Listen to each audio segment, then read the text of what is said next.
Oui, allô? Allô, maman Radio. Bonjour, papa. Vous appelez des États-Unis. Ah, ici, c'est docteur Maïma Talala. Je ne sais pas de quoi vous parlez, je viens du travail, mais j'ai entendu la sœur là qui apparemment serait aux États-Unis. Quand elle dit qu'il n'y a pas beaucoup d'églises catholiques, moi je ne suis pas catholique, quand elle dit qu'il n'y a pas beaucoup d'églises catholiques ici aux États-Unis, elle doit beaucoup vérifier. Il y a beaucoup d'églises catholiques ici. C'est sans blague. Et puis aussi, les États-Unis, c'est vrai, ils ont connu des réveils, mais les réveils là qu'on a en Afrique, c'est différent des réveils que l'Europe a connus, c'est différent des réveils que les États-Unis ont connus. Parce que les réveils, si vous voyez l'histoire, les réveils, par exemple, de l'Angleterre a amené aussi le développement sur le plan économique. Les réveils aux États-Unis dans les années 40-50, c'est ça qui a développé les États-Unis parce que les gens étaient honnêtes, les pasteurs honnêtes, les fidèles honnêtes et sérieux. Mais le réveil qu'on voit au Congo là-bas, la tête est pourrie qui est le pasteur. Et qu'est-ce que vous attendez de fidèles? C'est basé sur l'argent. Donner, donner, s'aimer, s'aimer, s'aimer. Il ne prêche même plus. Si réellement, moi je me pose la question, si réellement les églises du Congo et d'Afrique en général étaient dans la vérité, en tout cas, l'Afrique serait développée. Mais on a dit que la chrétienté a commencé, enfin pas la chrétienté, que l'histoire a commencé au Congo. Déjà. L'histoire a commencé en Afrique. Non, on a dit ici sur la chaîne que ça a commencé au Congo. Non, non, non. Le Congo est né en 885 ici, en tant que pays. Il n'y a pas longtemps. 120 ans ou quelque chose comme ça. Mais sinon, ça a commencé en Afrique, qui était l'Égypte. Et au nord, toute la population était concentrée au nord, là où il y a l'Égypte aujourd'hui. Et de là, nous sommes descendus en bas. Mais on vient de nous dire qu'il y a même les noms de Congo dans la Bible, non? On a dit quoi, Matete? Là, c'était de l'Égypte. On a dit Matete. Non, non, il n'y a pas de nom. Il y a que l'Éthiopie qui est là-bas. Il y a l'Éthiopie, il y a l'Égypte qui est là-bas. Et l'Érythrée. Et je ne vois pas le nom du Congo là-bas ou de l'Afrique du Sud. Dans la Bible. Mais vous reconnaissez que non, dans la Bible, ils ont modifié. Peut-être s'ils ont modifié, mais le Congo, entre nous, a existé il n'y a pas longtemps. Il n'y a pas longtemps qu'on a divisé l'Afrique, non? Mais si on remonte dans l'histoire, toute l'Afrique vient de la région là de l'Égypte. C'est pourquoi les pharaons étaient noirs. Oui, oui. C'est pour ça qu'ils ont laissé les écritures. Les pharaons étaient noirs. Oui. Et donc la région là, africaine n'était pas aussi peuplée qu'elle est aujourd'hui. Donc la civilisation, c'est vrai, a commencé en Afrique. Et c'est là que même tout celui qui étudie la Bible sait que Adam a vécu en Afrique. Non, tout le monde ne sait pas. Parce qu'on ne prêche pas ça à l'église. C'est les gens qui ont fait des recherches qui savent. Tout le monde ne sait pas. Faut pas dire ça. Oui, Adam a vécu en Afrique. Les tours de Babel, c'était en Afrique. Enoch a vécu en Afrique. C'est Enoch qui a bâti les pyramides qui sont là-bas. Un des pyramides qui est là-bas en Égypte. C'est Enoch là qui fut enlevé selon l'histoire. Donc, l'histoire n'a pas commencé au Congo. Ça a commencé en Afrique, la civilisation, c'est vrai. Mais la religion, en général, en Afrique, n'a pas amené le développement de l'homme africain et aussi des nations africaines. Et surtout les francophones. Et surtout les francophones. Dites-moi un pays francophone qui est aussi développé qu'un pays anglophone comme le Nigeria ou l'Afrique du Sud. Donnez-moi un seul. Il y a le Kenya, il y a la Côte d'Ivoire un peu aussi. Oui, la Côte d'Ivoire ne peut même pas s'approcher du Nigeria ou de l'Afrique. Vous avez été en Afrique. Non, mais il y a le Kenya aussi. Le Kenya aussi est assez développé. Oui, mais c'est un pays anglophone. Ah, oui. C'est un pays anglophone. Je parle des pays francophones. C'est dans les pays francophones qu'il y a beaucoup d'églises. Et même aujourd'hui, moi, quand j'étais en Afrique du Sud en 2003, pour la première fois que je suis allé en Afrique du Sud, en 2003, il n'y avait pas assez d'églises des étrangers. Donc, les églises dites de réveil. Donc, c'est toutes les églises dites de réveil, la majorité en Afrique là, Si vous regardez très bien, l'origine, c'est le Congo. Oui, ça c'est sûr. Oui, oui, en francophone, oui. Oui, l'origine, c'est le Congo. Vous trouvez, même ici aux États-Unis, vous trouverez des églises des Congolais implantées ici aux États-Unis, au Canada. Donc, l'Église, en général, n'a pas amené le développement de l'homme africain au Congo, et en Afrique, et au Congo en particulier, et n'a pas amené le développement. Si réellement nos églises étaient dans la vérité, mais les politiciens seraient des hommes sérieux, mais les pasteurs seraient des hommes sérieux, les hommes mariés seraient fidèles, les femmes mariées seraient fidèles, les enfants, les enseignants n'accepteraient pas d'être corrompus, et ainsi de suite, ou les militaires ou des soldats. Non, quand même. Non, il y a quelque chose qui ne va pas. Donc, là où Dieu se trouve, il y a la paix, il y a la prospérité, il y a la joie, et tout ça. Donc, chez nous, là-bas, il y a autre chose. En majorité, je parle. La vérité, il y en a, ici et là, mais pas comme on le présente. Merci beaucoup, papa. Merci. On va prendre encore 2 appels vite fait, et puis on va conclure, parce qu'on est resté quand même déjà assez longtemps. On a bien échangé, c'est pas pour s'agresser. Oui, allô, maman? Oui, Allô? Oui, oui, on vous écoute, oui. Oui, je voulais juste ajouter, maman Kabibi, pour dire, parce que là, j'entends, oh, Jésus est blanc, Jésus noir, tout. Non. Jésus-Christ, comme ils disent eux-mêmes, que c'est un égrégore, ok? Dieu est au-dessus de tout le monde. Ici, ce n'est pas question des noirs, des blancs, de ceci, cela, non. Ici, on est en train de parler de la connaissance. Par exemple, la dame qui était passée, Maman Congo, je pense qu'elle s'appelle Maman Congo, elle nous parlait de du partage. C'est parce qu'elle a la connaissance. Ok? Nous, maintenant, le conseil qu'on donne à la maman là, qui avait donné son histoire, on dit, si son fils a la connaissance et que son fils veut faire ces choses-là, personne ne va l'interdire. Ce que nous, on refuse, moi personnellement, je refuse qu'on lui impose. Qu'on lui impose, parce que si on t'impose quelque chose, tu ne le feras pas avec tout ton cœur, c'est-à-dire que tu vas échouer d'office parce que tu n'as pas la connaissance de la chose. Tu vois? Comme c'est que maman Congo là est en train de faire. Elle n'est pas différente des Blancs qui sont venus coloniser les autres, elle n'est pas différente des pasteurs qui viennent imposer les choses. Elle aussi, elle vient imposer. Elle dit, oui, David, voyons si c'est quoi. Non, on n'est pas dedans là.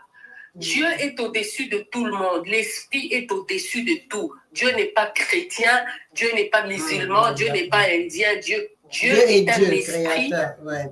Oui, Dieu est esprit qui est au-dessus de tout homme, de tout esprit, de tout ce que vous voulez. Si c'est l'esprit des ancêtres, oui, il y a des gens que Dieu connaît ces gens-là pour qu'il apporte des messages. Si c'est les blancs ou les noirs, tout ce que vous voulez, Dieu est au-dessus de tout. Maintenant, pour revenir à pourquoi j'appelle, c'est la dame là, son fils doit avoir la connaissance, la dame doit avoir la connaissance pour bien choisir le chemin qu'elle veut. Si la connaissance, ça veut dire. Voilà. Ça veut dire quoi? Elle est au courant. La connaissance. Ou la connaissance du fétiche qu'elle doit prendre, c'est ça? Oui, par exemple, le monsieur, je donne toujours l'exemple du monsieur qui avait parlé des corbeaux. Oui. Il était il a téléphoné, oui. Oui, il se disait, mais pourquoi il avait peur Et quand on lui a expliqué, son grand-père lui dit, non, si tu vois ça veut dire que c'est ta protection, quoi. Il a accepté la chose. Maintenant, cette chose-là va être à l'aise avec lui. Il va accepter, même s'il voit des corbeaux, pour lui, ça ne sera plus un problème. Maintenant, nous, ce qu'on refuse, c'est qu'on vienne nous imposer. Oui, vous suivez Jésus-Christ alors que vos ancêtres... Non, c'est pas ça. Ce n'est pas ça. Donc, ces ancêtres-là, si la maman a refusé, puisque si on arrive à atteindre l'enfant, c'est parce que la maman avait déjà ouvert la porte par son père. Son père qui l'avait initié sans même qu'elle donne son accord, en fait. Tu vois? Ça, c'est ce que nous, on refuse. On ne veut pas qu'on nous impose des choses. Si aujourd'hui, ma mère, ok, j'ai le sang de ma mère. Si aujourd'hui, ma mère choisit de prendre la drogue, moi, je ne suis pas obligée de prendre la drogue. J'ai mon propre choix. Tout ce que moi, je vais expliquer qu'il faut qu'on reste au-dessus de tout ça. En fait, on voit Dieu est esprit. Que ce soit en Asie, en Afrique, en Amérique, en Océanie, Dieu est au-dessus de tout. Il est esprit. Voilà pourquoi il y a un seul soleil qui éclaire tout le monde. Donc, toi, ce que tu recommandes à la sœur, c'est qu'elle prenne connaissance, donc elle appelle, qu'elle se renseigne. qu'elle prenne connaissance. Comme elle est là déjà. Prendre connaissance comment? Elle prend l'avion, elle part là-bas, elle part demander ce que vous voulez me donner là, c'est quoi? Non, non, parce qu'elle elle a refusé. Oui. Elle a refusé ces choses-là. Ok? Oui. Maintenant, il faut qu'elle fasse asseoir son fils. Oui. Elle lui parle à son fils et lui dit, moi, je suis comme ça. Quand je grandissais, mon père avait fait telle chose. Peut-être que son fils va dire, oui, moi, je vais faire quand même. Oui, peut-être, oui. Tu vois? Parce que si son fils lui dit, moi, je vais faire quand même, c'est-à-dire que ces esprits-là seront d'accord avec son fils. Ils vont être en accord pour agir maintenant, pour travailler. Maintenant, on ne vient pas imposer un enfant qui ne vous connaît ni d'Adam ni d'Ève parce que je porte votre sang. Et vous venez m'imposer des choses. Non. Voilà pourquoi moi, j'ai choisi encore une fois Jésus-Christ qui me dit, si c'est que tu ne veux pas, tu refuses, en mon nom, je te l'accorde. Moi, c'est tout ce que j'allais ajouter. Merci beaucoup. Merci, maman. Merci. En tout cas, on va constater qui on vous a appelé plusieurs fois. Et le téléphone est déchargé. En tout cas, oui, allô, maman. Oui, bonjour, maman. Ça va? Ça va, vous êtes en direct. Hein? Ah, ok. Alors, moi, je voulais intervenir concernant le sujet actuel. Moi, il faut savoir que je n'ai pas grandi dans une famille chrétienne, mais j'ai toujours cru en Christ, vraiment. J'ai toujours été ancrée là-dedans. Maintenant, le fait d'avoir cette croyance m'a amené à beaucoup me renseigner en lisant la Bible. Parce que j'ai essayé de regrouper plusieurs aspects. J'ai essayé de regrouper les aspects géographiques, les situations géographiques. On vous entend un peu, vous êtes au haut-parleur? Ah oui. Donc, je disais, j'ai essayé de regrouper les situations géographiques, historiques de l'époque, avec ce qu'on nous a appris dans l'histoire, et aussi cette partie... Je sais ce que j'allais dire. Oui, donc cette partie géographique et aussi tout l'aspect politique. Donc, c'est-à-dire que j'ai fait beaucoup de recherches de mon côté parce que je voulais comprendre, en fait, au-delà du message de Dieu maintenant. Moi, mon idée, c'était de comprendre où ça s'est passé, où les situations se sont passées, dans quel contexte. Et c'est comme ça que j'ai commencé à reprendre mes études un peu dans certains domaines. Donc, dans l'archéologie, la géopolitique, l'histoire. Et effectivement, je me suis rendu compte qu'il y avait beaucoup de choses qui ont été falsifiées à travers le temps dans l'histoire. Et c'est pas pour autant que ça m'a fait abandonner ma croyance en Dieu. Je crois toujours en Dieu, mais effectivement, je pense qu'il serait intéressant peut-être de faire un live là-dessus. Tu crois en Dieu ou tu crois en Jésus-Christ? Je crois en Jésus-Christ. Après avoir fait des recherches et trouvé que l'histoire a été falsifiée. Parce que moi, à ma connaissance, quand j'entends même des débats ici, les gens qui disent qu'ils ont fait des recherches disent que l'histoire de Jésus-Christ, elle a été inventée.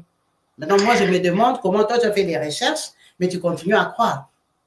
Parce que même aujourd'hui, ils ont écrit ça. Vous voyez, quand ils disent que non, Jésus-Christ ne reviendra jamais et tout ça, c'est parce que même, je ne sais pas si c'est aujourd'hui ou hier, que Maman Congo, elle a dit que cette histoire, elle a été inventée. Oui, c'est ce que j'allais dire aussi, parce que moi, dans mes premières recherches, je me suis rapprochée d'un groupe aussi kémite, comme on appelle ça, les groupes kémites. Et dans ce mouvement-là, en fait, on apprend beaucoup de choses sur l'histoire de l'Afrique. Ça, c'est dans tes recherches lecture ou c'est dans un groupe que tu es parti, que tu as... Dans un groupe physique. Donc, tu n'as jamais vu ça dans une écriture. Dans un groupe physique qui nous amène à faire des recherches derrière, donc sur des... Comment on appelle ça?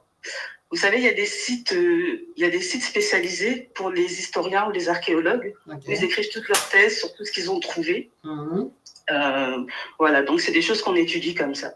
Donc moi, par exemple, j'ai été dans un de ces groupes-là. On a étudié beaucoup de choses. Moi, ça m'a permis d'ouvrir les yeux. Mais ça ne m'a pas fait abandonner ma foi parce que c'est vrai que j'ai retrouvé cette petite, j'ai envie de dire, un peu agressivité, dans le sens que maintenant tu connais la vérité, il faut que tu abandonnes tout ce à quoi tu crois, tout ce que tu connais. Moi, mon but dans tout ça, c'était pas de chercher à... Comment dire? C'était par curiosité. C'était quoi? Voilà, c'était vraiment par curiosité. Et cette curiosité m'a amené à voir effectivement qu'il y a beaucoup de choses qui sont incohérentes, en fait. Mais alors, toi, tu fais des recherches, tu trouves des choses incohérentes. Donc, ça veut dire que tu trouves qu'il y a du mensonge. Et tu fais quand même le choix de continuer à croire au mensonge. C'est pas que je fais le choix de continuer à croire au mensonge, c'est que je me dis, aujourd'hui, j'ai appris ça. Oui. Ok. Mais cette chose n'est pas venue seule sur cette terre. C'est-à-dire que tu es obligé de, comment dire, apprendre sur d'autres aspects scientifiques, historiques de l'histoire pour mieux comprendre pourquoi cet écrit existe. C'est pour ça que je ne peux pas me baser seulement sur une connaissance. C'est ça que je voulais dire en fait, tout simplement. Je ne peux pas me baser seulement sur le fait qu'on a trouvé un livre en Égypte pour dire que c'est ça la vérité. Alors qu'il y a des choses que je n'ai pas encore découvertes. On ne peut pas négliger que ces livres-là existent quand même. Je ne le néglige pas, justement, mais je ne peux pas me baser que sur ça. Parce que moi, ce qui m'inquiète dans cette façon de faire, ça veut dire que le travail qu'on le fait, on le fait pour rien. Parce que c'est comme quand on dénonce les pasteurs, la connaissance qu'ils sont en train de transmettre. Ça veut dire que les gens qui nous écoutent, ils sont conscients qu'ils sont arnaqués, qu'ils sont mentis et embobinés, mais ils vont quand même faire le choix de rester là-bas parce que, bon, on connaît ça depuis qu'on est petit, qu'est-ce que vous voulez, on va arrêter pour faire quoi? En fait, c'est dans la même pensée que toi, tu as réagi. Tu as fait des recherches, tu as trouvé beaucoup d'incohérences, mais tu te dis, bon, mais comme je connais ça, j'aime ça, c'est ça que je faisais, ben, je ne vais pas arrêter de croire à ce que je faisais. Moi, dans ma conviction interne, dans mon cœur, je sais que Jésus-Christ existe dans ma vie de tous les jours. Ça, je ne peux pas le remettre en question. Mais ce que je remets en question, c'est la falsification de l'histoire. Moi, c'est ça. Moi, je fais la part des choses, en fait. Je ne veux pas mélanger la croyance personnelle parce que ça amène toujours la division et les recherches que je fais et que je trouve. Aujourd'hui, on n'est pas en moins 400. On ne peut pas vivre comme en moins 400. Par contre, on fait des découvertes, on peut se dire, ok, ça se passait comme ça, ok, on nous a menti sur ça, ok, bon, j'avance, mais ça ne change rien à ma conviction, à moi, ce à quoi je crois. Je ne peux pas aujourd'hui me dire, oui... Donc même quand tu sais qu'on t'a menti sur ça, tu continues à croire à ce de quoi on t'a menti? Non, parce que là, en fait, ce qu'on vous dit, là, ce qu'on vous a dit, c'est que la Bible est falsifiée. Mais en fait, falsifié, ça veut dire quoi? Ça veut dire qu'il y a des textes qui ont été regroupés, ils ont choisi des textes, ils ont arrangé, etc. C'est ce qu'ils nous disent. Moi, je ne dis pas que c'est vrai, je ne dis pas que c'est faux, mais moi, dans mon cœur, je sais que mon Seigneur, c'est Jésus-Christ. Oui, mais toi, après tes recherches, tu t'es rendu compte qu'elle a été falsifiée ou pas? Moi, après mes recherches, non, je ne me suis pas rendu compte qu'elle a été falsifiée, mais je me suis rendu compte que c'est les personnes qui l'utilisent qui l'argumentent de leur manière. C'est un peu comme le Coran, c'est un peu comme, comment on appelle ça, la Torah. Oui, c'est un peu comme le Coran, c'est un peu comme la Torah. En fait, il y a des personnes, on va appeler ça des sages, qui vont venir écrire leur analyse de ce qu'ils ont compris. Et tout le monde fait ça, en fait. Tout le monde a son interprétation. Et moi, c'est dans ce sens-là que je ne veux pas rentrer dans ce jeu-là. Merci, maman. Allô, Pasteur James. Bonjour. Allô? Allô? Oui, bonjour, Pasteur. Vous êtes en direct, oui. Ah, bonjour, maman Kavili. Bonjour. En tout cas, j'ai suivi un tout petit peu. Oui. J'ai suivi un tout petit peu. En tout cas, il y a beaucoup de choses à dire. D'abord, je veux signaler, moi, je suis pasteur. Oui. Je suis pasteur.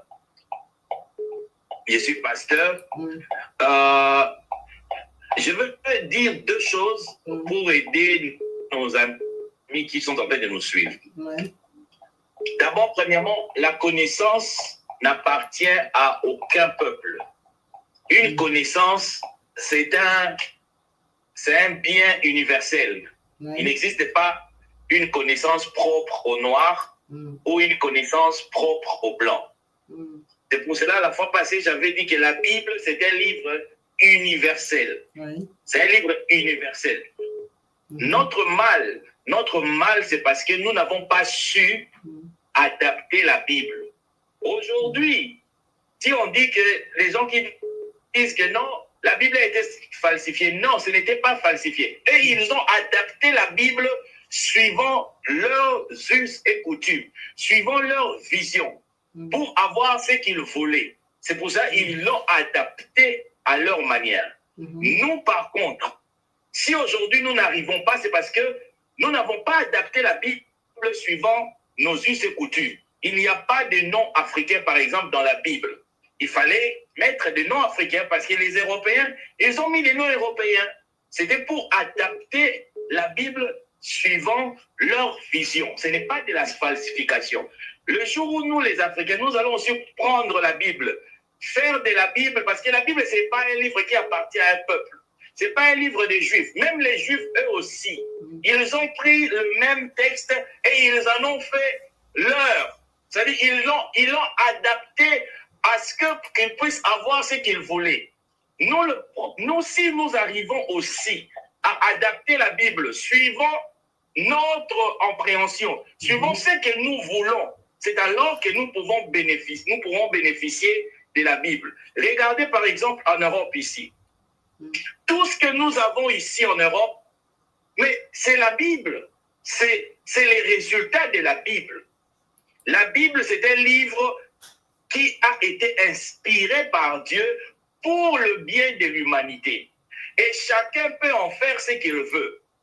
Malheureusement pour nous les Africains, nous utilisons la Bible suivant l'approche ou l'idéologie des Occidentaux, suivant l'approche ou l'idéologie des Blancs. C'est ça ce qui branche, c'est pour cela qu'il y a ce problème-là. C'est pour cela, par exemple, nos amis que j'entends beaucoup, des kémites, tout ça, ils crient que la Bible est falsifiée. Non, la Bible, c'est pas falsifiée. En fait, les intelligences africaines doivent prendre la Bible et adapter la Bible suivant la mission, suivant la vision, suivant ce que l'Afrique veut. C'est alors que nous pourrons bénéficier de la Bible. Et deuxième chose, on parle de la spiritualité, ce n'est pas aussi, il n'existe pas une spiritualité des Blancs, il n'existe pas une spiritualité des Noirs. C'est quelque chose d'universel. Il n'y a pas l'arbre français, l'arbre congolais. Il n'existe pas de l'hydrogène blanc ou de l'hydrogène noir. Toutes ces choses, ce sont des concepts, des idéologies, des connaissances universelles. Chacun peut utiliser ça suivant la vision. Nous, ce qui nous manque, c'est pour cela, la fois passée, j'ai insisté sur la connaissance, sur les études. On parle, j'ai entendu l'autre fois, ils ont parlé de Tchèque Atadjo. Mais Tchèque Atadjo, s'il est Tchèque Atadjo, c'est parce qu'il a étudié. Il a étudié chez les Blancs. Aujourd'hui, nous, on ne peut pas dire qu'on a encore la connaissance. Nous devons aller auprès des Blancs et étudier, aller dans leurs universités, étudier. Si nous étudions, et nous allons comprendre beaucoup de choses, et c'est alors que nous pourrons utiliser la Bible ou utiliser toutes ces sciences et les spiritualités à notre avantage. Si on ne fait pas cela, maman, on continuera toujours à parler, rien ne va se faire. Donc pour l'instant, c'est ce que je pouvais ajouter là. Merci beaucoup. On va finir dans 13 minutes, ça va faire 4 heures. Donc, voilà. Ah, je n'avais pas pris. Oui, allô, Papa Christian. Allô? Oui, bonjour, Papa. Allô? Oui. Ok, je prends la peine d'intervenir. C'est vrai, je suis au bureau et j'interviens parce que je suis un Africain. Et lorsqu'il y a un débat entre les Africains, nous devons tous nous sentir concernés. Et c'est pour cela, je sais que nous sommes toujours en train de nous battre pour la justice de la pauvre Blanche Kandolo. Et nous pouvons, n'est-ce pas, ouvrir des parenthèses de temps en temps pour discuter en tant qu'Africains et ouvrir le débat. Vous savez, lorsque, dans tout ce que nous faisons, la compréhension est très importante. Je suis aux États-Unis depuis 2009, n'est-ce pas, et je fais parfois des visites en Europe. Et ce que j'interviens surtout à la suite, il y a une dame qui a intervenu 2 fois et elle a dit des choses qui étaient, n'est-ce pas, très intéressantes. Et comme, n'est-ce pas, c'est écrit là que nous sommes dans un débat, comme personne n'est là pour insulter personne. Et lorsque vous connaissez quelque chose et que vous avez la compréhension, parce que ce qui manque, et je le dis toujours, c'est que beaucoup de personnes n'ont pas seulement la compréhension. Beaucoup de personnes entendent mais ils n'ont pas la compréhension. La compréhension de quelque chose, c'est ce qui fait toute la différence. Si je comprends, ok, alors je serai capable de résoudre très facilement un problème. Pourquoi? Parce que j'ai la compréhension. Lorsque nous étions au lycée, il y a beaucoup parmi nous qui ont eu le bac, mais sans rien comprendre. N'est-ce pas? C'était des bûchers, on les appelait comme ça, ils bûchaient seulement. Et lorsque vous leur posez des questions pratiques, ils ne pouvaient pas vous répondre, parce que c'est vrai, ils ont peut-être pu résoudre une équation, ils ont peut-être pu tracer une fonction, mais lorsque vous preniez et vous transposiez ce problème, cette fonction polynomiale, ou alors cette équation, en une réalité palpable, ils étaient complètement perdus. Et c'est en fait ce qui se passe. Vous savez, j'ai constaté quelque chose, n'est-ce pas, j'ai plus de 50 ans, même comme parfois quand les gens me regardent, ils sont toujours surpris de mon âge. Je suis venu au Seigneur parce que j'étais malade, ok? J'étais en phase terminale de cancer. Et ça faisait à peine 1 an que j'étais je suis venu aux États-Unis avec la green card, la docteur américaine. Et avant de venir en Amérique, j'avais fait un tour au village, ok? Puisque j'allais au village, ma maman me menait au village et je connaissais, n'est-ce pas, le culte des ancêtres qui est l'animisme. Et lorsque je suis arrivé en Amérique, j'ai été diagnostiqué à moins d'1 an ici, en phase terminale, n'est-ce pas, de cancer. Et je suis arrivé à une observation. Parce qu'étant au lycée, étant en Afrique, j'avais des camarades de classe, n'est-ce pas, qui étaient des chrétiens. Et ils avaient un intérêt particulier sur moi, mais eux, ils ne m'intéressaient pas. Parce que, bon, moi, j'étais dans une famille animiste. Ok. Mais ils avaient un intérêt particulier sur moi. À chaque fois, ils m'invitaient toujours dans les programmes des chrétiens. Et ils avaient toujours l'habitude de me dire, mais toi, Christian, quand est-ce que tu vas changer? Quand est-ce que tu vas changer? Et les seules occasions où je les suivais, c'est quand ils me disaient qu'après, n'est-ce pas, l'événement des chrétiens qu'ils organisaient, ils devaient avoir de la nourriture. Vous savez, les étudiants, nous avions notre argent de poche.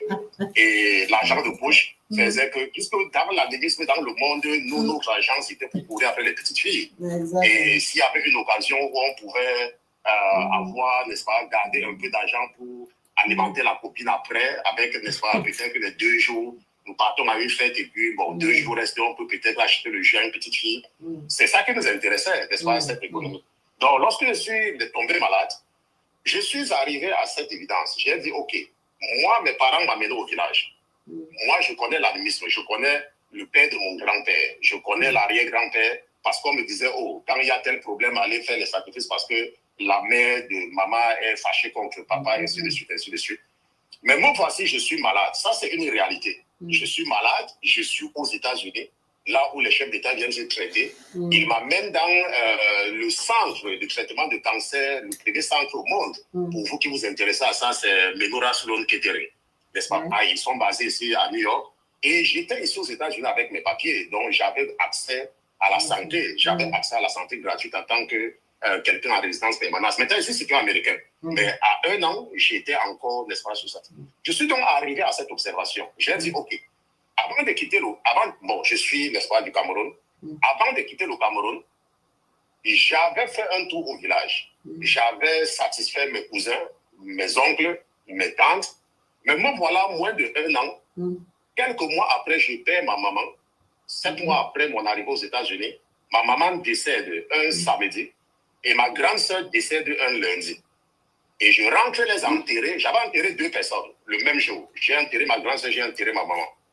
Et lorsque je retourne quand je rentre aux États-Unis, pendant que je suis dans Royal Air Maroc, je commence à avoir, n'est-ce pas, des malaises.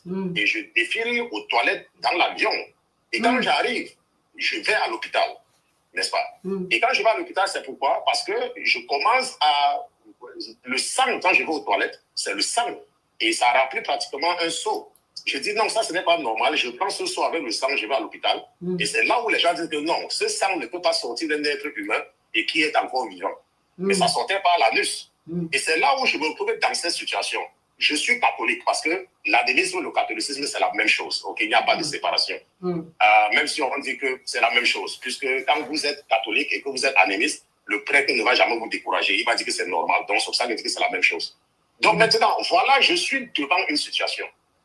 Et ce que je te dis, mes camarades de classe, lorsque nous étions à l'université, jusqu'à ce que je sois en doctorat, ils avaient toujours une vie qui n'était pas aussi compliquée que la mienne. Et ils me parlaient de Jésus.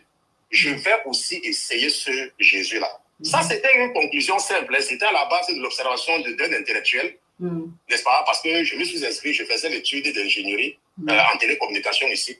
Mais ça, c'est l'observation de quelqu'un qui a une situation. Et je décide donc que je vais essayer Jésus. C'est ce que je décide parce que j'étais avec mes ancêtres.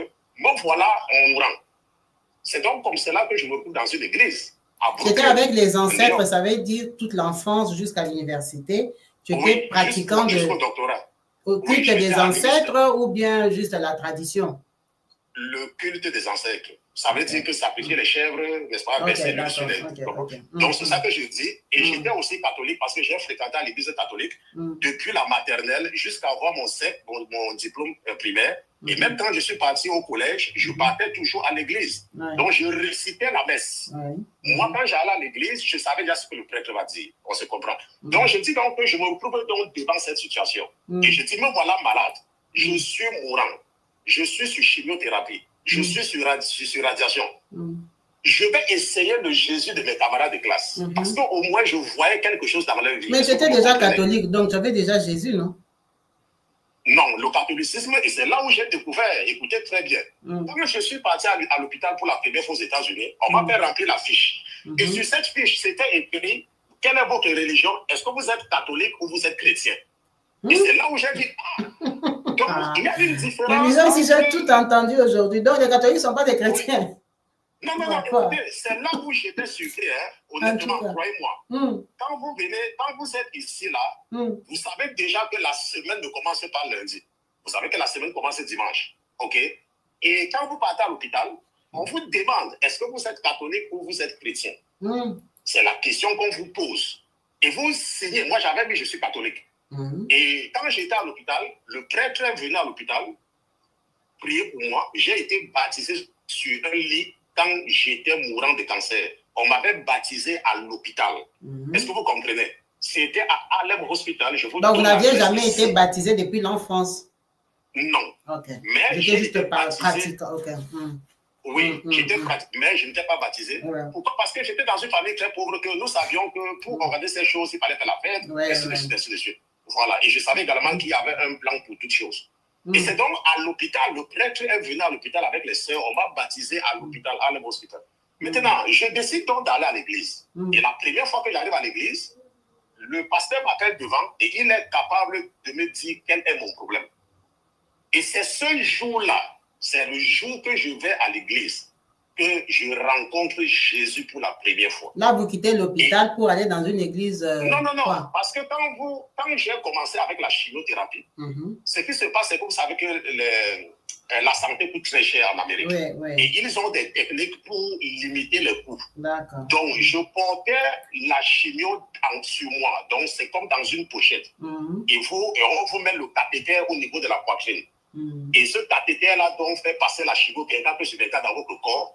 L'espoir, c'était que ça devait diminuer la grosseur de la tumeur qui était très grande pour être opérée et éviter que les cellules cancéreuses s'éparpillent dans le corps pendant l'intervention chirurgicale. Il fallait donc passer par cette chimiothérapie pré-opératoire et par les radiations qui devaient également agir pour rétrécir la grosse tumeur. Est-ce que vous comprenez? Parce qu'en fait, ma tumeur, c'était comme une sensation médicale. Il n'avait jamais vu ça. Est-ce que vous comprenez? Mais je n'ai pas envie de me perdre de ce côté-là. Ce que je veux dire, c'est que lorsque je rencontre Jésus en 2010, parce que c'est dans la maladie que je le rencontre, il me fait une promesse. Donc là, vous allez à l'église pentecôtiste? Oui. Non, je suis parti pour la première fois. Je n'étais même pas pentecôtiste parce que moi, je ne suis pas dans une religion. Je suis dans une relation avec Jésus. Et c'est ce que je prêche. Je ne suis pas dans une religion. Maintenant, ce que je fais donc, c'est que le Seigneur me fait une promesse. Il me dit que si toi, Christian, tu te mets à mon service, non seulement je vais te guérir, mais je vais également m'assurer que tu ne manques de rien. On se comprend? Non, on ne se comprend pas, papa. On ne se comprend pas. Non, parce que les gens vous écoutent. Les gens sont croyants ici. Vous avez dit, on vous a baptisé par les catholiques à des soulèves de l'église. Vous n'étiez pas hospitalisé parce que les frais coûtent cher. Donc, vous avez la mobilité. Vous êtes allé où? Ou bien vous avez prié chez vous quand Jésus est venu vous dire ça? Non.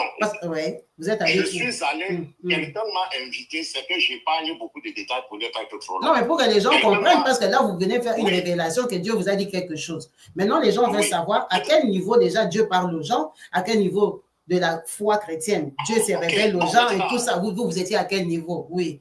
Donc, voilà. Maintenant, moi, je suis catholique. Ok, je ne crois pas à ces histoires. Ouais. À ça, mon père n'est jamais parti là-bas, ma mère, rien. Mais un jour, une soeur, elle est amoureuse, elle me dit, Christian, s'il te plaît, je connais ta position, parce que je suis un intellectuel, on se comprend. C'est difficile de convaincre les intellectuels. Exactement. Elle me dit, viens quand même, viens aussi, on se comprend, viens aussi. Et c'est comme ça que je l'ai suivi avec ma chimiothérapie, ma boîte avec moi, on se comprend. Et c'est comme ça que je me retrouve dans une église de réveil. Des Africains. C'est ce qu'on appelle des Africains. Maintenant, je me retrouve là-bas, c'est ce jour-là que le Seigneur me parle pour la première fois. C'est ce jour-là. Il vous parle à travers le pasteur ou bien il vous parle à vous-même personnellement quand vous êtes là dans l'église? Vous-même, vous sentez que... Lorsque vous êtes devant un prophète, nous tous nous avons déjà lu la Bible. Lorsque l'Éternel envoie Nathan pour parler à David, nous savons que l'Éternel a parlé à David. Ok, donc c'est ce que ça veut dire. Donc maintenant, ce que je suis en train de dire, c'est que ça, c'était en 2010. On est d'accord? Oui. Donc, dans l'église, Dieu vous a dit à vous, si vous croyez en lui, il va vous guérir. C'est ça? Oui. Okay. Oui. Après, vous êtes retourné à l'église ou vous avez laissé tomber? Non, j'ai commencé à lire la Bible. Pas à aller dans cette église-là, avoir des enseignements, non. Non, j'ai continué. Je partais là-bas. Je partais à l'église catholique le dimanche. Et je partais dans cette église aussi pour prier. Mais je partais toujours à l'église catholique. Je n'avais pas arrêté d'aller à l'église catholique. Et si je dois vous raconter comment j'ai fait pour arrêter, ça sera trop long. Donc, nous n'allons pas trop sur ce chemin. Parce que je voudrais seulement, comme on dit en anglais, to cut a long story short. Parce que ça sera trop long. Maintenant, ce qui se passe, c'est que nous étions en 2010. Et maintenant où je vous parle, nous sommes en 2025. Ça fait 15 ans que je n'ai pas mis pied à l'hôpital et que je suis un pasteur et que je suis guéri. Maintenant, pourquoi est-ce que j'ai fait ce détour? C'est seulement pour amener certaines personnes à comprendre qu'il y a ce qu'on appelle l'expérience personnelle et puis ce qu'on a entendu. Moi, ma foi est basée sur un cas réel. C'est comme je connais Kabibi. Personne ne viendra me dire que Kabibi n'existe pas. On est d'accord parce que je connais Kabibi. Moi, si je vis au Congo, personne ne viendra me dire que Brazzaville n'existe pas parce que je vis à Brazzaville. Mais la réalité, c'est que si je ne connais pas un endroit, alors on peut sortir toutes les théories pour essayer de me convaincre. Donc, et le problème que j'ai avec les Africains, je vais vous dire quelque chose. J'ai constaté que nous, les Africains, nous sommes très talentueux. Parce que je suis un ingénieur aux États-Unis et j'ai constaté que nous sommes très talentueux. Mais vous connaissez le problème Kabibi avec les Africains. C'est que nous sommes négligents. C'est la négligence qui fait la différence entre l'homme noir et l'homme blanc.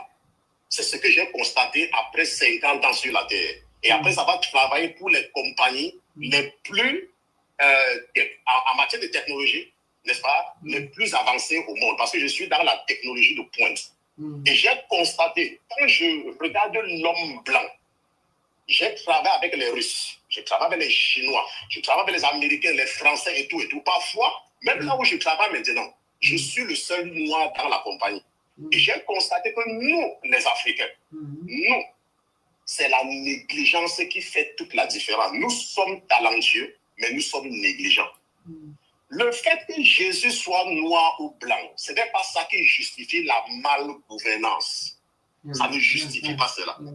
Le fait que Jésus soit né en Afrique, qu'il soit né en Chine, qu'il soit né, je ne sais pas, au Panama, ce n'est pas ça qui justifie que les gens viennent s'éterniser au pouvoir. Ce n'est pas cela.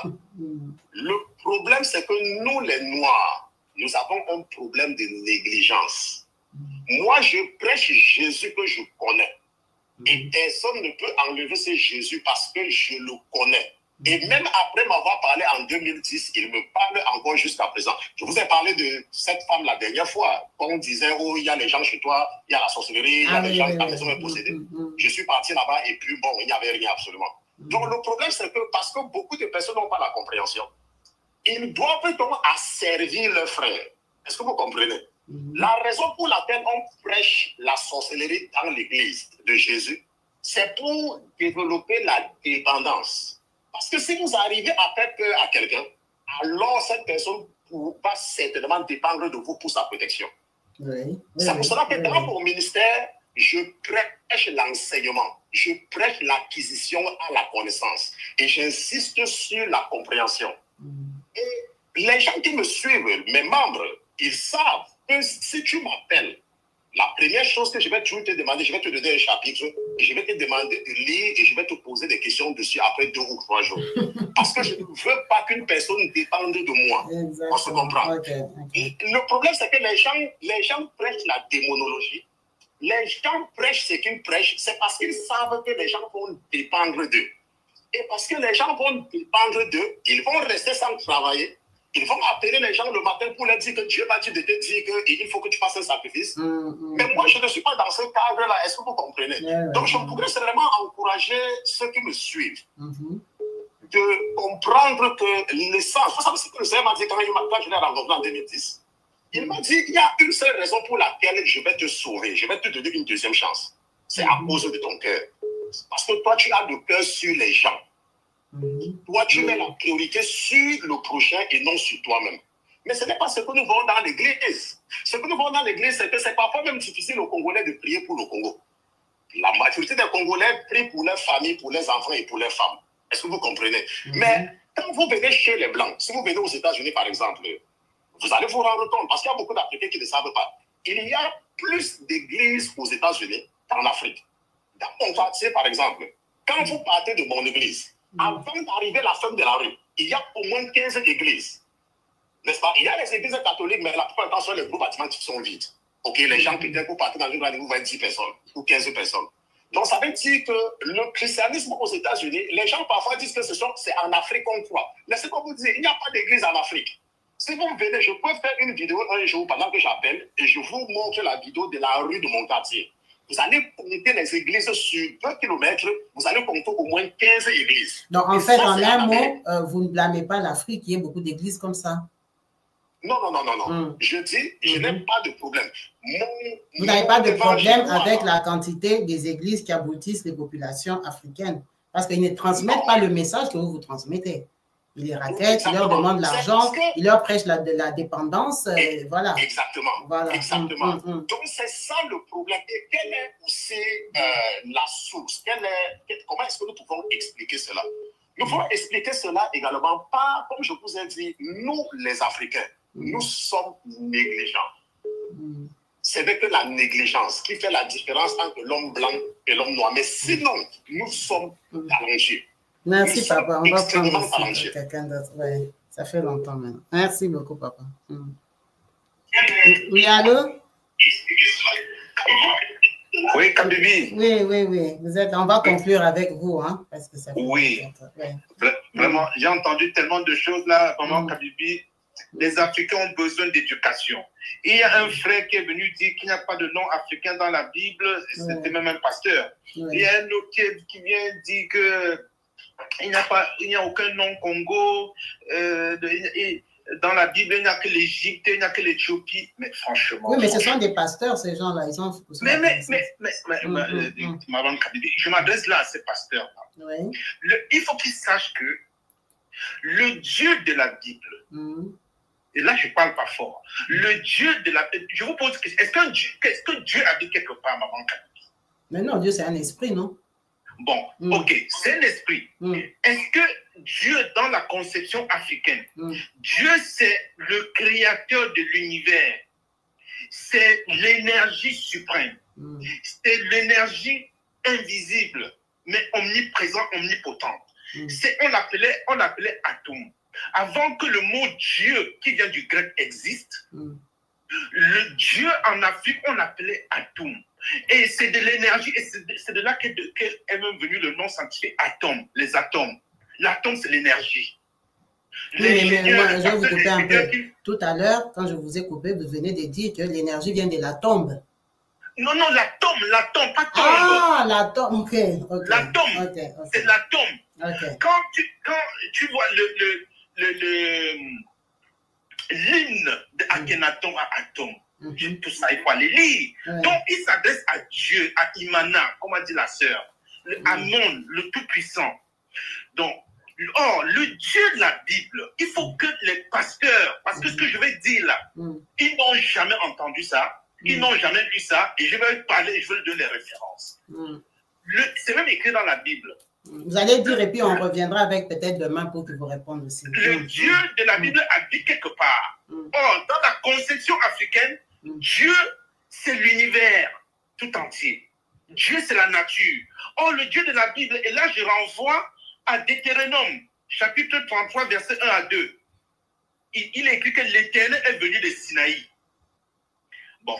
Dans un autre texte de Habakkuk, on dit qu'il vient de Para. Et là, ce Dieu-là, que les pasteurs qui sont sur l'antenne sachent, ce Dieu-là avait une femme qui s'appelle Asherah. Est-ce que tu connais ça, madame, maman Kabibi? Non. Le Dieu de la Bible, là, c'est un homme marié. Et sa femme s'appelle Asherah. Oui. Mais... je te donne la référence du verset. Oh, nous, l'Afrique, le berceau de la spiritualité, nos ancêtres savent que Dieu, c'est tout l'univers et toute l'énergie. Or, le Dieu de la Bible, c'est un Dieu qui vient de quelque part. Quand tu vas dans le livre de Habakkuk, chapitre 3, verset 3, qu'est-ce qu'il a écrit? J'ouvre le guillemets. Dieu vient de Théma. Le Saint vient de la montagne de Para. Et donc, c'est un Dieu, et vous pouvez comprendre. Papa, je pense que quand il parle de Dieu, là, il parle d'une autorité. Parce que moi, déjà, dans ma culture, les mamans appelaient leur mari Dieu. Genre, le terme qu'elles utilisaient, c'est le même terme qu'on pouvait étudier quand on disait Mukalenga. Quand on prie, on dit Mukalenga, c'est aussi Dieu. Mukalenga, c'est aussi le mari. Donc, c'est peut-être dans ce sens-là qu'on a parlé de ce Dieu-là. Mais ça ne veut pas dire que ce monsieur-là, c'était le Dieu créateur. Non, maman Kabibi, quand les pasteurs parlent de Dieu, ils parlent de Dieu qui est dans la Bible. Oui, mais ils n'ont jamais dit que ce Dieu-là était terrestre. Chez nous en Afrique, quand tu parles là-dedans, nos ancêtres savaient que Dieu se trouve dans l'infiniment petit et l'infiniment grand. Dieu, au Congo par exemple, même il y a un mot qu'on appelle le Ké. Le Ké. Ké, c'est Dieu. Il y a c'est Dieu. Après, il y a les Zambés. Dans le mot Ké, il y a le mot Ké dans tous les mots. L'éléphant qui pèse 5 tonnes, il y a Ké avant son nom. La fourmi qui le pèse bien, il y a Ké. Donc, ils ont mis Dieu dans tout parce que c'est Dieu qui a, cet être-là, qui a tout créé. Oh, le Dieu de la Bible, le Dieu d'Isaac, de Jacob et de Sisera, c'est un Dieu qui vient de la montagne de Para. Et ce Dieu-là avait une femme qui s'appelle Asherah. Ça, c'est des parties qui sont coupées dans la Bible. Or, il faut faire des recherches pour découvrir tout cela. Tu comprends? Or, et Jésus qui a parlé au pasteur là, Jésus c'est un égrégore. Il a appelé celui qui lui a parlé à Jésus. Il pouvait l'appeler comme il veut. Or, le Jésus dont on parle dans le monde entier, c'est un égrégore qui n'a jamais existé. Et j'ai la lecture que je vais t'envoyer. Et il y a un frère Israël que les Africains ne disent pas, il faut donner les références. Je ne veux pas vous dire d'aller lire Cheikh Anta Diop. Je vous donne les références d'un historien français qui a écrit, je crois, en 1897.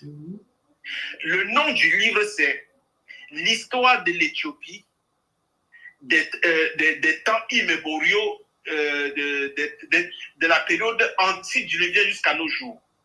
Qu'est-ce qu'il écrit? Vous allez marquer ça, hein? Comme ça, les gens oui, je vais vous donner ça, je vais vous donner les liens, vous allez publier. Il dit que 6000 ans avant Jésus-Christ, l'Europe était à l'aurore de la civilisation. Et que tout part, non pas de l'Égypte, mais de la vallée du Nil. Donc, du Congo, du bassin du Congo, Cameroun, on a les noms d'aujourd'hui de Centrafrique, Kenya, Tanzanie, tout ça. Et le frère qui a dit qu'il n'y a aucun nom africain dans la Bible, là, Barack, tout le monde connaît Barack Obama. Il y a son nom dans la Bible. Il y a le nom Timba dans la Bible. Il y a plein de Congolais qui portent le nom Timba. Il y a Teke dans la Bible. Il y a... attends, je vais dire les noms. Tu te dis rapidement. Plein de noms congolais. Je ne parle même pas camerounais, ivoiriens, hein, les Akans. Mais est-ce que là, vous avez un verset où vous trouvez un nom, même un seul nom? Oui, je vous donne avec les versets. Je vous donne les références avec les versets. Avec les versets. Ça, c'est des lectures parce que la sœur a dit, on ne sait pas où. Bon, ok. Teke, dans 2 Samuel, chapitre 14, verset 2 à 2. Tu as Tekwa. Il y en a dans d'autres versions de livre, on va parler des Teke, donc les Bateke du Congo.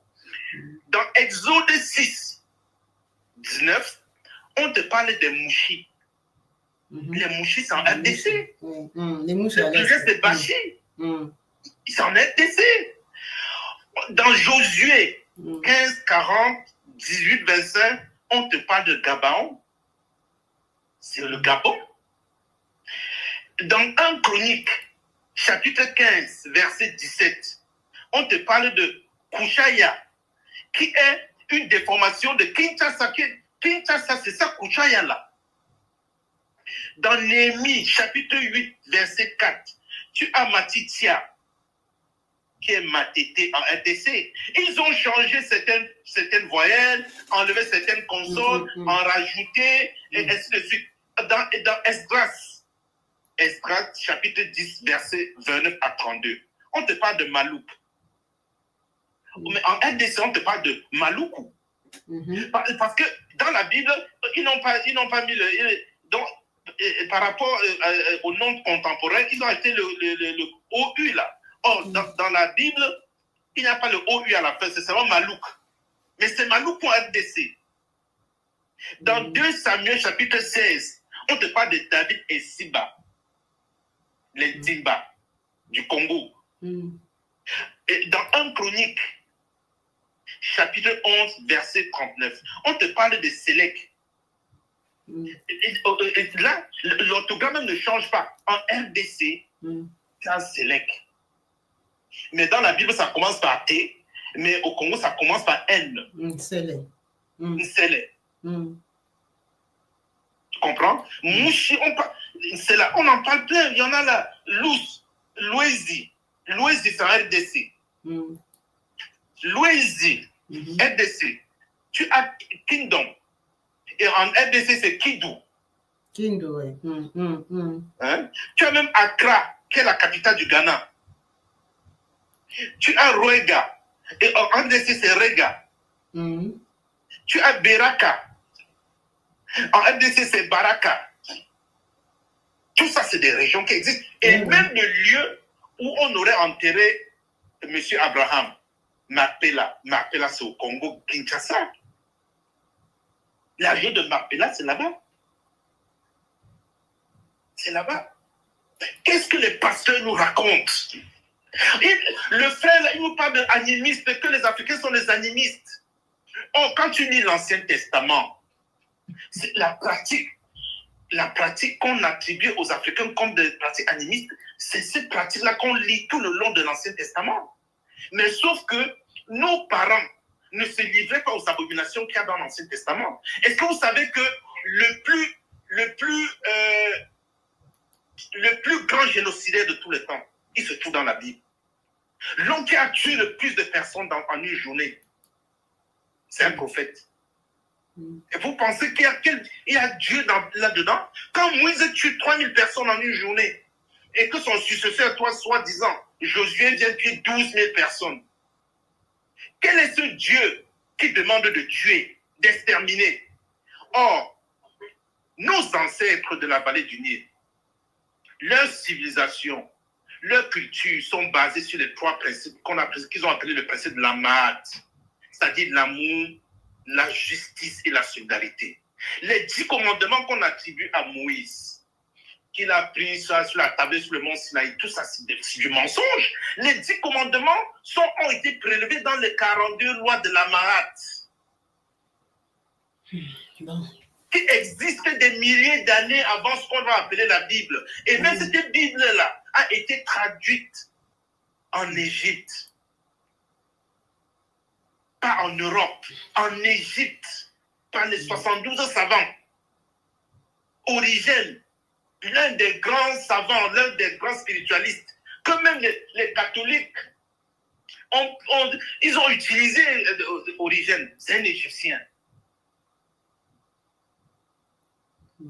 Ok, papa. Donc, là, c'était vos 2 questions. Donc, on va en parler demain. Les livres que les frères et sœurs peuvent commencer à lire pour savoir d'où vient la civilisation et d'où est partie toutes les migrations, je leur conseille, avant d'arriver à Tchèque-Anta Diop, je leur conseille le livre de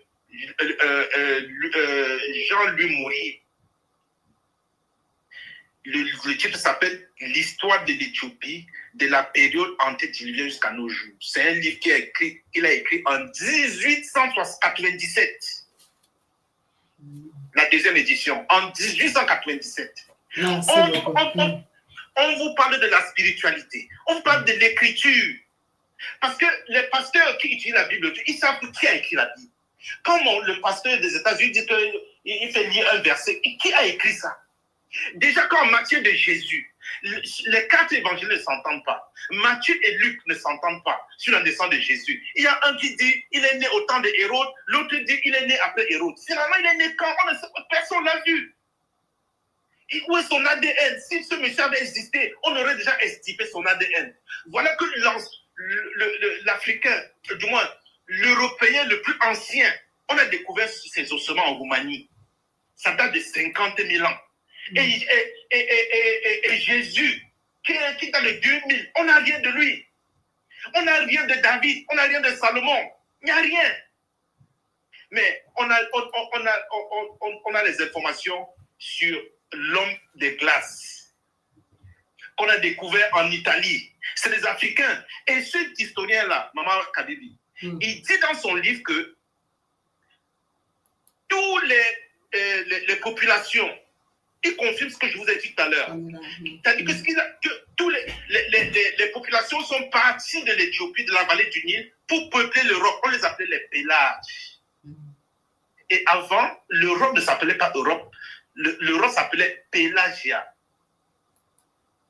Ok, papa, on va s'arrêter là. Ça fait beaucoup de connaissances, beaucoup d'informations. Mais les pasteurs sont en train d'empêcher les Africains de sortir de reconnaître qui ils sont, d'où ils viennent. Quel est cet évangile qu'on raconte aux gens? Ce Jésus-là. Alors qu'avant Jésus, ce qu'on appelle animisme là, c'est ça qui était pratiqué en Europe partout, Maman Kadibi. Il faut que mes frères et sœurs comprennent ça. Les lieux de culte disaient qu'il y en avait partout, dans toute l'Europe, jusqu'en Sibérie. Jusqu'en Sibérie. Qu'est-ce que les pasteurs nous racontent? Je suis né dans une famille catholique. Mais j'ai été obligé, mais non, c'est pas possible. Je sais que c'est trop de violence. Même la sœur qui dit qu'elle a fait les recherches, mais elle s'accroche à son Jésus. Mais vraiment, ça m'a choqué. Parce que une qui voit la lumière comme ça, c'est elle qui doit éclairer le reste, les autres. Hein? Merci beaucoup, papa. Non, merci. On va finir avec Maman Congo et puis on termine. Aujourd'hui, vous nous avez massacré. Hein? Allô? Excuse-moi, parce que tes émissions sont vraiment intéressantes, maman. Ce sont des émissions éducatives. C'est très simple. J'ai fini. Et papa, oui. il vient de terminer. Papa, vraiment, je vous jette beaucoup de fleurs. Personne ne peut empêcher aux Africains d'aller chercher, arracher leurs connaissances qu'on nous a volées depuis presque 1300 ans. Des mensonges d'aliénation mentale, spirituelle, culturelle. Avant la colonisation, il y a un monsieur des pasteurs qui avait dit qu'avant l'Afrique n'existait pas, les Congo n'existaient pas. C'est la foutaise. Avant la colonisation, avant la conférence de Berlin qui a eu lieu le 15 novembre 1884, et qui avait pris fin le 26 février 1885. Il y avait, avant le Congo actuel, la configuration actuelle, il y avait le Royaume Congo. Oui. D'accord? C'est les esclavagistes qui avaient détruit le Royaume Congo, les Portugais. La vérité, vous devez vous documenter. Nous sommes à l'heure de la vérité. Quoi qu'il en soit, mes frères et sœurs congolais, africains, nous allons retrouver notre mémoire, la mémoire collective qu'on nous a volée. C'est pourquoi nous sommes devenus chacun pour soi. Mais les chacun pour soi, même les saluts individuels, en fait, c'est la décadence, c'est la déliquescence, c'est la faiblesse. Toutes les puissances aujourd'hui se réunissent pour faire la force, pour faire en fait le poids et le contrepoids. Les Africains doivent retrouver leur mémoire collective. Merci, et nous allons remédier aux problèmes. Pardon, maman. Pour chuter, je vais dire, les papas, si tu peux me donner son numéro au travers de toi, pas en public comme ça. Vraiment, papa, j'ai beaucoup d'estime pour vous. Nous devons continuer le combat. Nous n'allons pas nous laisser distraire par ces bandits spirituels qui ne connaissent pas la réalité. Maman, comment on n'insulte jamais? Mais je m'insurge, Maman Kabibi, contre les gens qui nous ont mis dans cette situation. Les falsificateurs de l'histoire africaine, les falsificateurs de la spiritualité originelle, authentique. L'anémisme que le papa fait allusion, en fait, c'est la science. Les dieux, le tout-puissant, les Netcher Sekem, les Neberger, le maître de l'éternité, mais il est le maître de la science. Il est un tout dans les tout. C'est lui qui a créé les hommes à son image, à sa ressemblance. Mais c'est le maître de la science moderne que les gens utilisent aujourd'hui, mais c'est la science de nos ancêtres. Maman Kabibi, vous devez savoir, ma soeur, je vous aime beaucoup. C'est l'Afrique antique qui a donné à l'humanité tout entière les éléments de la civilisation en réalité. L'Afrique a donné à l'humanité l'homme, les premiers dons que l'Afrique a donné à l'humanité, mais c'est l'homme lui-même. Les hommes et les hommes sapiens. D'accord? Merci beaucoup. Merci, maman. En tout cas, waouh. En tout cas, aujourd'hui, si tu sors d'ici, tu n'as rien appris. C'est que toi, vraiment, tu es dernier de la classe. Hein? Ce n'est pas comme ça. Maman a beaucoup appelé. Allô, maman, on termine par vous. Allô. Allô, madame. Allô? Allô? Oui, on va terminer avec vous. C'est parce que j'ai vu une jeune fille, là. Non, ça, c'est juste la photo de ma fille. OK. Voilà. J'ai voulu intervenir, donner un peu la lumière pour la femme qui a donné sa requête à vous. OK. Et puis, j'aurai 2 mots pour tous ces gens qui sont dans les confusions énormes africaines qui parlent en désordre. Oh. Les intellectuels... Vous prenez de haut comme ça. Et tous ces gens-là qui parlent un peu en désordre. Non, il faut parler avec respect, si on se respecte. D'accord, mais j'aimerais poser un peu quelque chose là, puisque souvent le pasteur ne monte pas sur le panel pour parler. Ah si, ils sont montés plusieurs fois, oui. Voilà, ça laisse un peu de l'espace aux ingénieurs, aux philosophes. Non, mais l'ingénieur, il est pasteur, hein? Non, le pasteur formé régulièrement ne parle pas. C'est ce qui laisse un peu de confusion et beaucoup de choses. Parce donc, que quand tous les pasteurs qui sont montés ici ne sont pas formés? Non, laissez-moi terminer ma pensée. Vous y arriverez. D'accord. Lorsque les pasteurs se mettent à parler, le problème de l'Afrique, c'est que ici aux États-Unis, je prends l'exemple puisqu'il y a un frère qui a parlé de ça. Quand il y a un homme qui commence à prêcher à l'église, on l'envoie à l'école biblique pour canaliser l'enseignement. Nous, en Afrique, on n'a pas ça. En Afrique, les gens naissent et ils deviennent pasteurs. Régulièrement, dans les avenues, tout celui qui tient la Bible régulièrement, il est appelé pasteur. Et dans la finalité, il devient pasteur, par lui-même ou par celui qui l'a encadré, entre guillemets. Puisqu'il y a ces problèmes de gestion, dû aussi au problème de l'éducation, de l'économie, et c'est ce qui fait que l'Église aujourd'hui a beaucoup de confusion.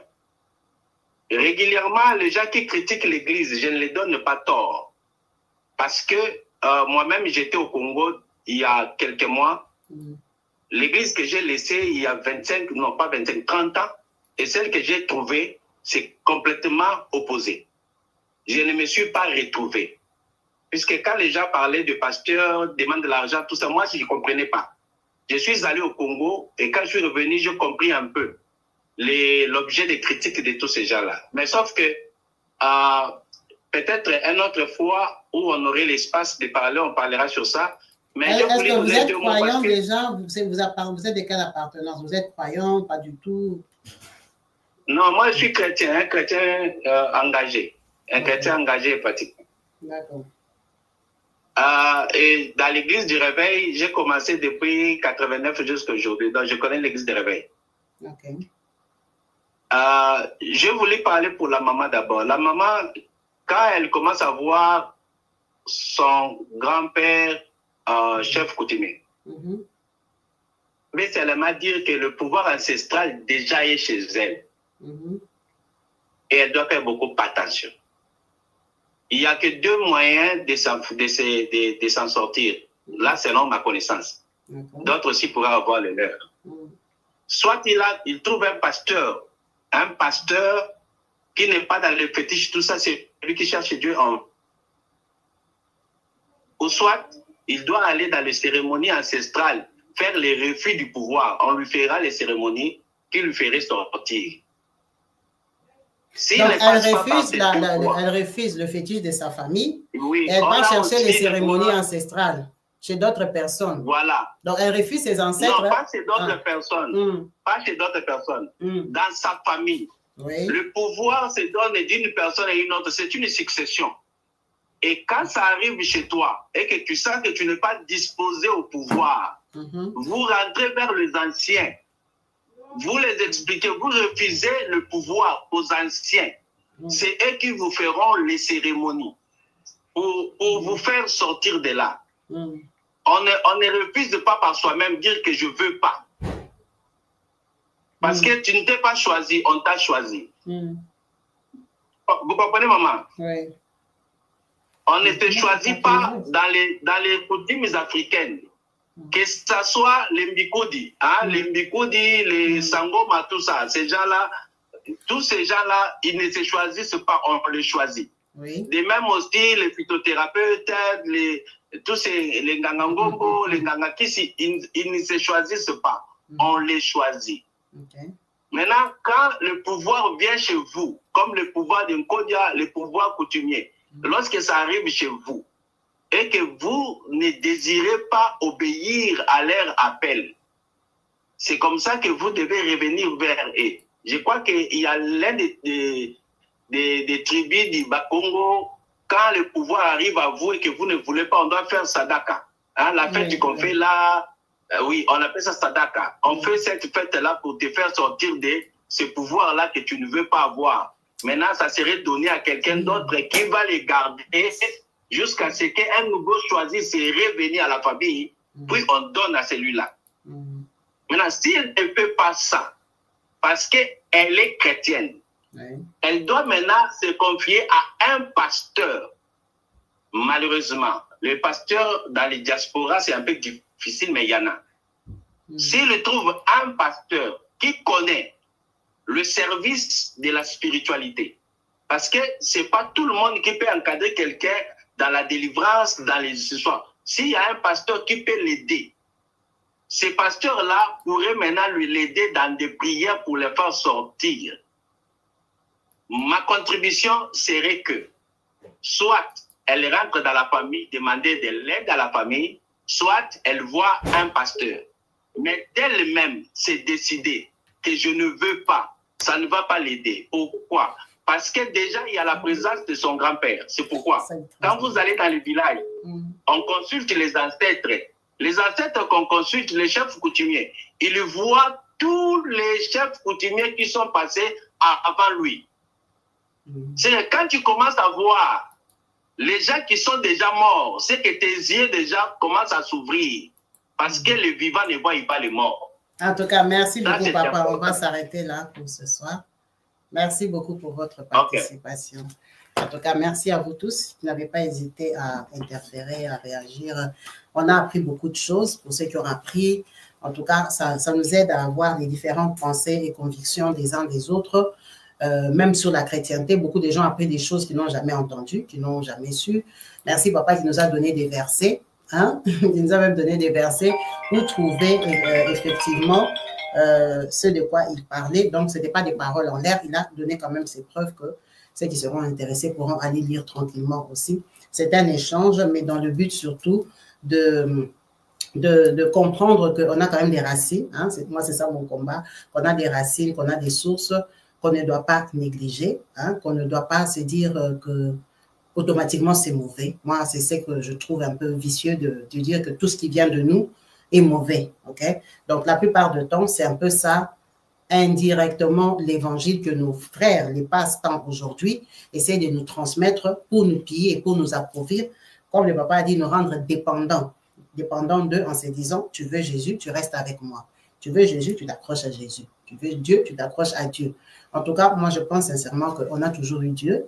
Après, les appellations, je pense que c'est culturel, c'est par rapport aux langues. Hein, quand j'étais dans les Dinzambe, Imana et tout ça, je crois que c'est par rapport aux langues.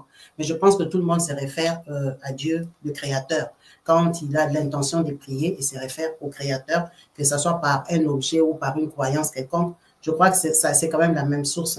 Mais sinon, les gens qui ont appelé aujourd'hui, j'ai senti que c'est des gens qui ont beaucoup de connaissances, beaucoup de lectures, qui ont beaucoup cherché. Donc, généralement, ils ne disent pas des paroles en l'air. Ils se basent sur des livres, des recherches personnelles, parfois même des voyages et des expériences. En tout cas, merci beaucoup pour vos partages. Merci d'animer la chaîne. Merci de nous le transmettre parce que c'est des choses que beaucoup de gens n'ont jamais entendues. Même moi, j'ai entendu beaucoup de choses aujourd'hui que j'ignorais ou peut-être que j'y pensais comme ça, mais c'est vraiment important de s'apprendre. On est africains.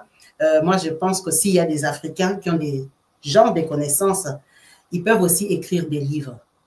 Vous pouvez aussi écrire des livres. Aujourd'hui, même, il y a l'IA. Aujourd'hui, il y a ChatGPT. Vous pouvez écrire des livres, faire des impressions aussi. Essayez de laisser ça dans des bibliothèques parce que si ça, c'est juste pour parler sur des panels et que ça reste pas en écriture, nos enfants qui ont 10 ans, qui ont 5 ans aujourd'hui, n'auront pas cette connaissance. Donc, on va retomber dans le même piège. On voudra qu'un blanc vienne écrire pour nous que non, c'était comme ça, c'était comme ça.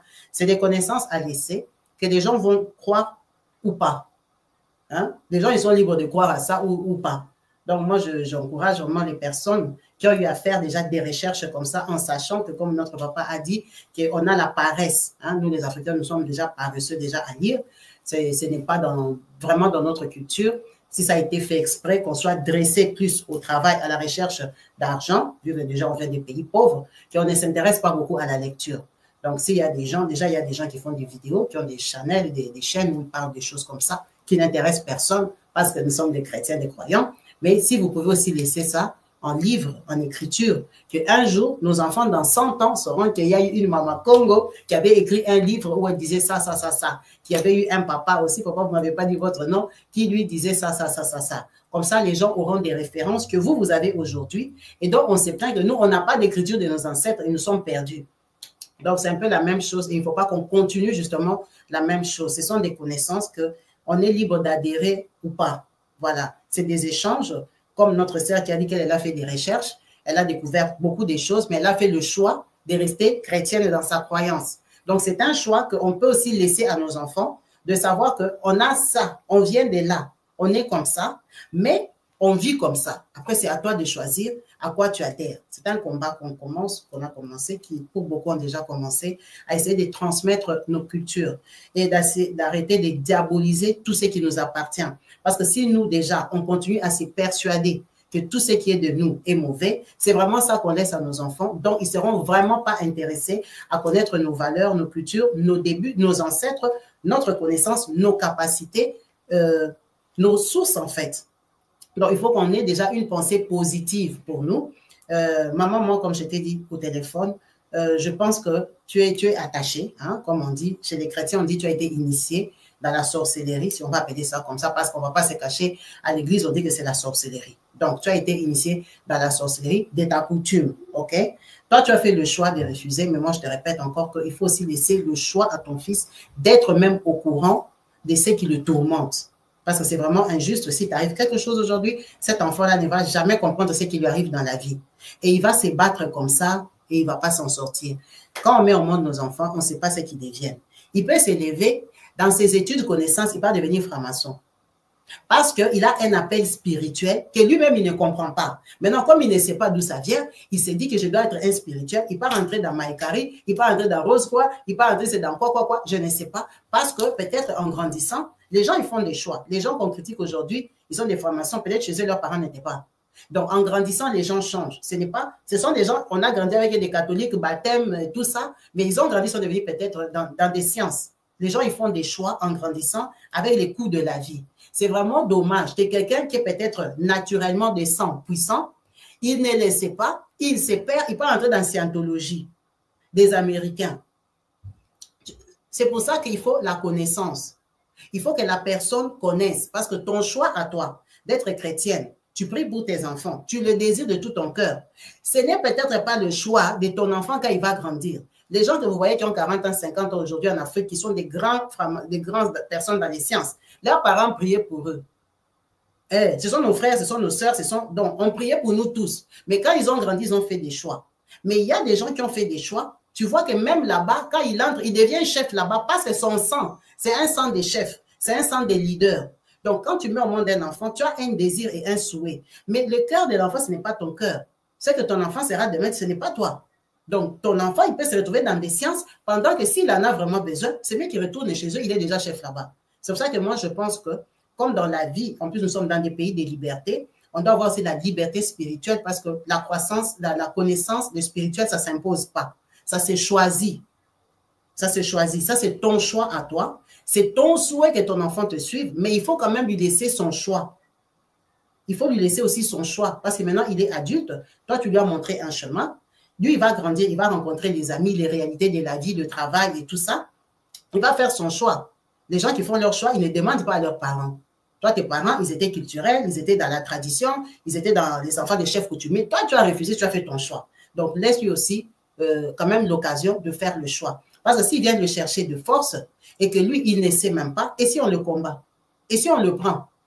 Tu ne sauras pas. Donc, quand même, donne-lui quand même le choix d'être au courant.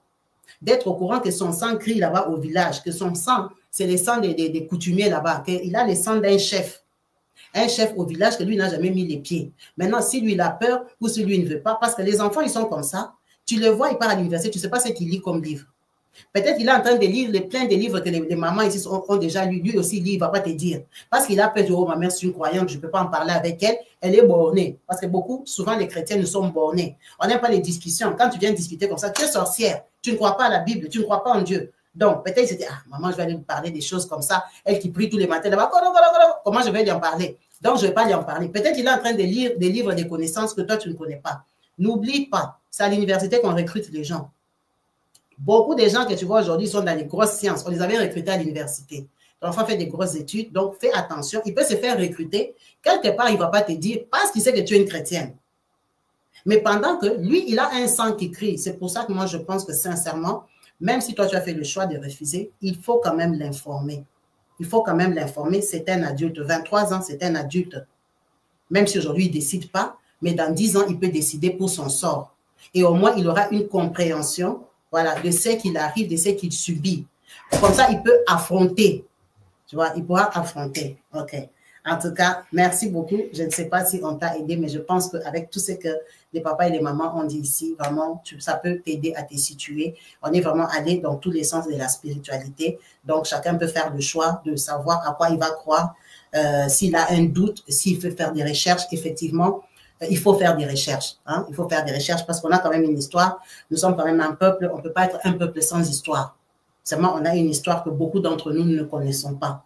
Merci beaucoup à vous tous, en espérant vous retrouver branchés et connectés très prochainement sur ma chaîne YouTube Kabibi Loba. Je vous dis à la prochaine. Peace and love chez vous. Bye. Ah, je n'ai pas mes lunettes. Voilà, c'est ça.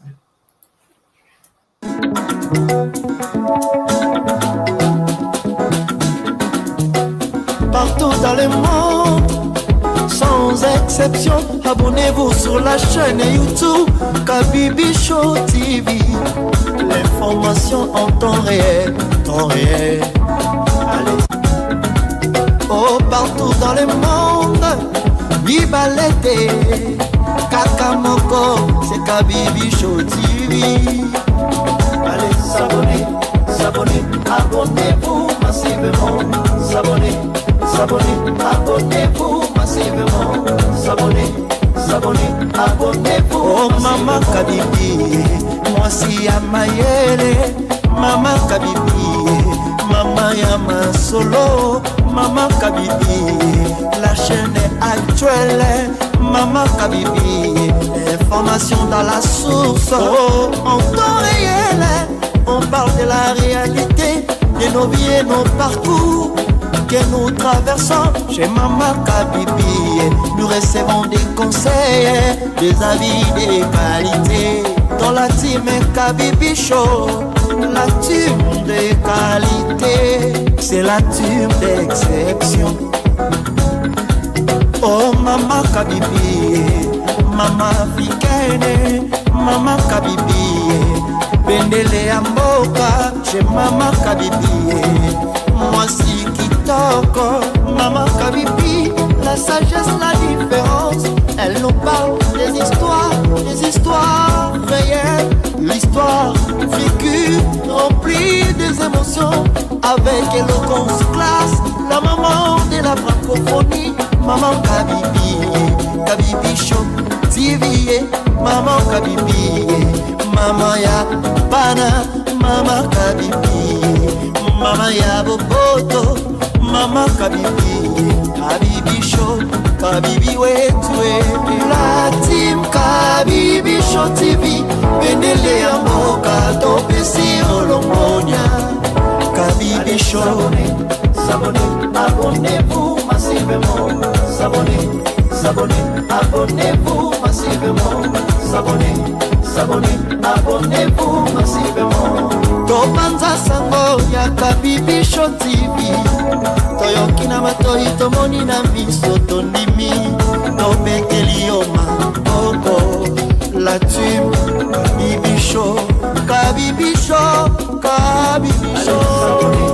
S'abonnez, s'abonnez, abonnez-vous massivement. S'abonnez, s'abonnez, abonnez-vous massivement.